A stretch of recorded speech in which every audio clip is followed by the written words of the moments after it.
নৌকার ছোঁয়ের ভিতরে বসে আছে পরী। দুপাশে পর্দা টেনে দিয়েছে, এটা মায়ের কড়া হুকুম। আর জুম্মান নৌকার বাইরে। পরী ছোঁয়ের ভেতর থেকে চেঁচিয়ে উঠল, হ্যাঁ রে জুম্মান, আজকে নাকি মেহমান আইব।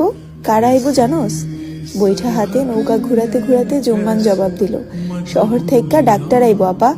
বন্যার পানিতে ভিজে অনেকের অসুখ হইছে, হের লাইগা আব্বা শহর থেকে ডাক্তার আনতাছে, তারাই আইব। তোরে কইছে কাডা? জুম্মান অকপটে স্বীকার করে বলে, বড় আম্মা কইছে। পরী আর জবাব দিল না। শাপলা বিলে নৌকা আসতেই পরীর মনটা খুশিতে নেচে উঠল। যদিও শাপলা বিল আর আগের মতো নেই, পানিতে ভরে টইটুম্বুর। কোনটা বিল আর কোনটা ক্ষেত বোঝা মুশকিল। সুতো কাটা ঘুড়ির মতো নিজেকে এখন মুক্ত মনে হচ্ছে পরীর। আজকে তো সে বিলের পানিতে সাঁতার কাটবে, তাতে মা বকলে বকুক, মারলে মারুক, কিন্তু তখনই বিপত্তি ঘটে গেল। পরীর ইচ্ছাই রয়ে গেল। জুম্মানের কথায়, আপা আমাকে আরেকখান নৌকা আইতাছে এইদিকে।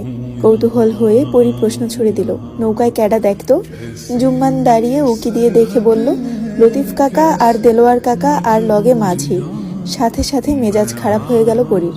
এটা নিশ্চয়ই ওর মায়ের কাজ। কাজের লোকগুলো বাড়িতে আসতেই পাঠিয়ে দিয়েছে। পরীর আর ভালো লাগে না এরকম খাঁচায় বন্দি হয়ে থাকতে। একা খোলা আকাশে মুক্ত পাখির মতো উড়ে বেড়াতে চায় সে। কিন্তু ওর মায়ের জন্য তা আদৌ কখনো সম্ভব হবে কি? কথায় কথায় কসম দিয়ে পরীকে চুপ করিয়ে দেন তিনি। পরী জড়সড় হয়ে বসেই রইল ছোঁয়ের ভেতরে। সম্পান মাঝি দাঁড় বাইছে, সাথে আরো দুজন মাঝিও আছে। বিশাল আকৃতির নৌকাখানি টেনে নেওয়া একটুখানি কথা না, ৩-৪ জন মাঝি তো লাগবেই। ঘাম ছুটে গেছে সবার। হঠাৎ করেই কেউ ডেকে উঠল, ও সম্পান মাঝি, ওইদিকে কই যাও, খাড়াও দেহি একটুখানি। সম্পান বাঁশের সাহায্যে নৌকা থামিয়ে দিল তৎক্ষণাৎ।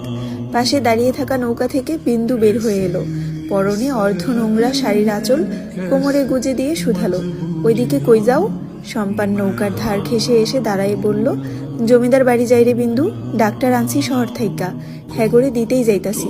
বিন্দু উকি দিল নৌকার ছোঁয়ের ভেতর, তারপর বলল, ওই দিক দিয়ে যাও না মাঝি, সখারে দিয়ে আমারে খবর দিল পরিবানু আজ শাপলা বিলে আইছে, ওর লগে 2 খাটাইশো আইছে, গেলে ভালো হইব না। সাম্পানের মুখে চিন্তার ছাপ দেখা গেল। সে আড়ষ্ট কণ্ঠে বলল, কস কি? পরি আহার সময় পাইল না, অন্য দিক দিয়ে গেলে অনেক ঘোরা পড়ব, আমগো তো জলদি যাইতে হইব, এখন কি করি? কিছুক্ষণ চুপ থেকে সম্পান আবার বলে উঠল, তুই লগে আয় বিন্দু, তাইলে আমগো কিছু কইব না। তুই পরিরে কইলেই পরি শুনবো। বিন্দু মৃদু রাগ নিয়ে বলল, হ, খালি তো আমারই পাও। পরির খবর দিছে তাও যাইতে পারলাম না, চুলায় শাক চড়াইছি, রান্না শেষ না হইলেই যাইতাম না। সম্পান অপেক্ষা করলো বিন্দুর রান্না শেষ হওয়া অবধি। অজ্ঞতা যেতেই হলো।